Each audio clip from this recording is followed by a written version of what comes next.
ва дар ҳолате ки ана ҳамин беморхона сохта шид ва ба истифода дода шид бо тариқи ЗАГС кардан гражданство гирифта намешавад. Мо гуфтем бале дар ин призов ба хизмат даъват карда мешавӣ. Ассалому алайкум ба ҳама нафарҳое ки ҳама рӯза видеоҳои моро тамошо мекунед. Тамошобинони азизу гироми қадр, ҳатман видеоро то охирша тамошо кунед. Аз хабари нав огоҳ бошед ва баъдан ба саволҳои худтон ҷавоб гиред. Бародарони азизу гироми қадр, фаромӯш накунед ки ина ҳамин видео қати охирон рӯзи билетфурӯши конкурс аст. Нафарҳое ки мехоҳед билет харидорӣ кунед, то пагара муҳлат доред. Ба 1000 рубл 10 дона билетон метиҳем. Номерои ватсапе ки дар рӯи экран мебинед, дар ҳамин номери ватсап картаи Сбербанк ҳастад. Карта ба номи Мунис Хуршедович мебурояд. Сумтона партоен, чектона дар ҳамин ватсап равон кунед. Тамом. Рӯзи 12 октябр финал аст. Охири билетҳо омадагӣ, ҳаракат ки билета ҳозир бихар. Ҳамагӣ 74 дона приз дора конкурс, шанси бурд бениҳоят калон аст. Дар Федератсияи Русия шаҳри Екатеринбург маркази тиббӣ барои шаҳрвандони Ҷумҳурии Тоҷикистон бунёд гардида ба истифода дода мешавад.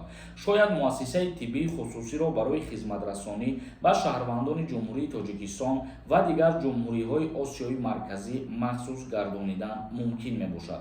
Ва гуфта мешавад ки дар ҳолати ифтитоҳ кардани ин беморхона тамоми табобатҳо аз рӯи страховка ройгон мебошад. Яъне ки дар Федератсияи Русия шаҳри Екатеринбург як маркази табобатие кушода карда мешавад барои муҳоҷирони меҳнатӣ, аз ҷумла муҳоҷирони тоҷик. Ва гуфта мешавад ки ҳар як муҳоҷире ки страховая компанияҳо қати шартнома дора, дар ӯ страховая компания вақте ки шумо шартнома мебанден, як миқдори пули муайян муқаррар шидагӣ аст. Мисол мегирем, агар вақте ки шумо ҳамун ҳуҷҷата дошта бошед, дар беморхона ба миқдори 50 000 ба миқдори 100 000 рубл метавонед ки ройгон хитона табобат кунед. И ба тариқи мисол овардам, бародарои азиз. Ва инчунин гуфта мешавад ки дар ҳолати ифтитоҳ кардани ин маркази табобатӣ дар шаҳри Екатеринбург, тамоми шаҳрвандони Ҷумҳурии Тоҷикистоне ки дар Екатеринбург қарор доранд, метавонанд ба он маркази тиббӣ муроҷиат намоянд. Дар ҳолате ки маркази тиббӣ кушода ва ба истифода дода шуд, баъдан суроғаш аниқ карда мешавад. Яъне дар ҳолате ки айни ҳол кушода шидагӣ нестад, сохта шидагӣ нестад, ҷову маконша аниқ кардагӣ ҳастанд, сохтмонаш мумкин сар шидагӣ бошад. Ва дар ҳолате ки ана ҳамин беморхона сохта шид ва ба истифода дода шид, баъдан суроғаи аниқаш барои шаҳрвандони Осиёи марказӣ аниқ карда мешавад. Дар ин бора консули генералии Ҷумҳурии Тоҷикистон дар шаҳри Екатеринбург изҳори назари худша баён кард ва гуфта мешавад ки ин имкон медиҳад ки муассисаҳои тиббии хусусӣ барои хизматрасонӣ ба шаҳрвандони Ҷумҳурии Тоҷикистон ва дигар ҷумҳуриҳои Осиёи марказӣ махсус хизмат гардонида мешавад. Ва гуфта мешавад ки нафарҳое ки ихтисоси духтурӣ доранд, метавонанд дар онҷо кору фаъолият намоянд.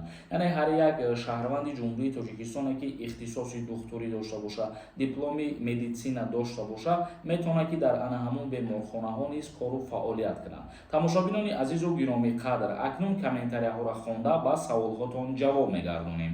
Ба ҳамаи шумо як чиза тавсия метиҳам, ба ҳамин хотир шанса аз даст надода истифода бубаред. Нафарҳое ки бихоҳанд ба границаи Қазоқистон бо нархи арзон сафар кунанд, ин ҳамин рақамҳое ки дар рӯи экран мебинед, занг бизанед, бо нархи арзон границаи Қазоқистон мебарад ва худаш ёрдамтон мекунад бо нархи арзон ва дастрас. Қодиров нависонда: ака яка писара бурдан хизматку, дар ягон ҷо яка писара ба хизмат набурданд ва намебаранд. Нафарҳое ки сардори оила ба қайд гирифта шудагӣ ҳастанд, аз даъваткунӣ ба хизмати ҳарбӣ озод ҳастанд. Барои повистка равона кардан барои якаписарҳо бояд ки дар комиссарияти ҳарбии ноҳияи худшона ба қайд бигузоранд. Як кас нависонда: ассалому алайкум бародар, баъди 26 чӣ хел мешава гражданство гирӣ? Гӯен илтимос ака. Яъне ки баъди 26 октябр мутобиқи тағйирот ва иловаҳои нави Русия бо тариқи ЗАГС кардан гражданство гирифта намешава. Мо гуфтем ва баъди 26 октябр шумо метавонед ки ҳуҷҷатҳои худтонро айнов пешниҳод кунед, бе ягон аснавания шаҳрвандии Русияро дастрас мекунед. Як кас нависондаи бародарҷон гуфта будем бози 12 мешавад. Чӣ хел гузашт? бародари азиз, бози 12 да гуфтем, лекин фикр мекунам оли 12 нашиде. Ба фикрам худуд ягон я ҳафта мода пештар рафтаи. Значит 12 октябр соати 21:00 эфир мешава, бозира мегзаронем. Як каси дигар нависонда яка операция хурдагим 6. Мара хизмати ҳарбӣ мебаранд, коғази духтур дорам.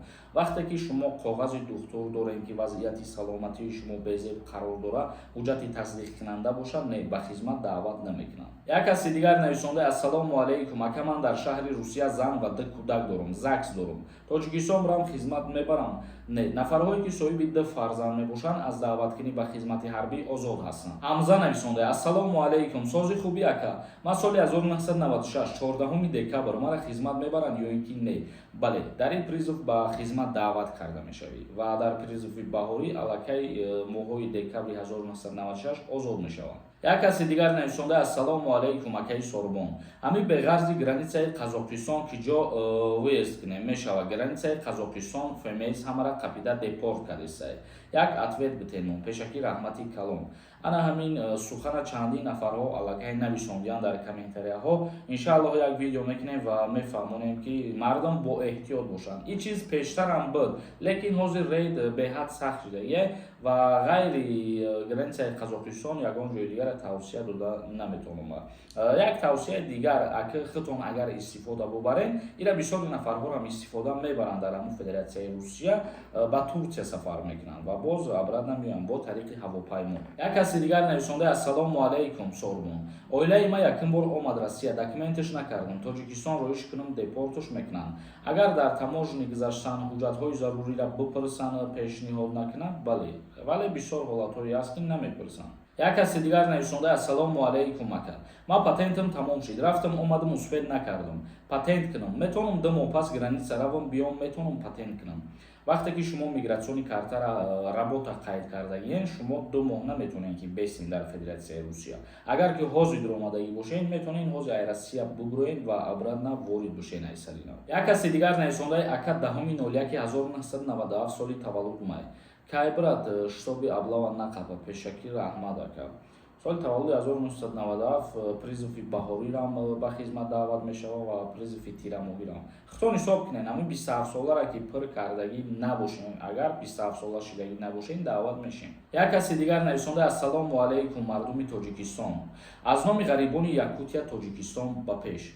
Зинда ва сарбаланд бошем бародарони азиз, бародарони ғариб. Худованд кунад ки ватани мо доим тинҷ ором боша. Худованд кунад ки чунин нафарҳое ки ватандӯстанд сафшон зиёдтар шавад. Бародарони азизу гироми қадр, видеоро ҷамъбаст мекунем то наворҳои дигар. Худованд ҳамаи мо шуморо нигаҳбон бошад.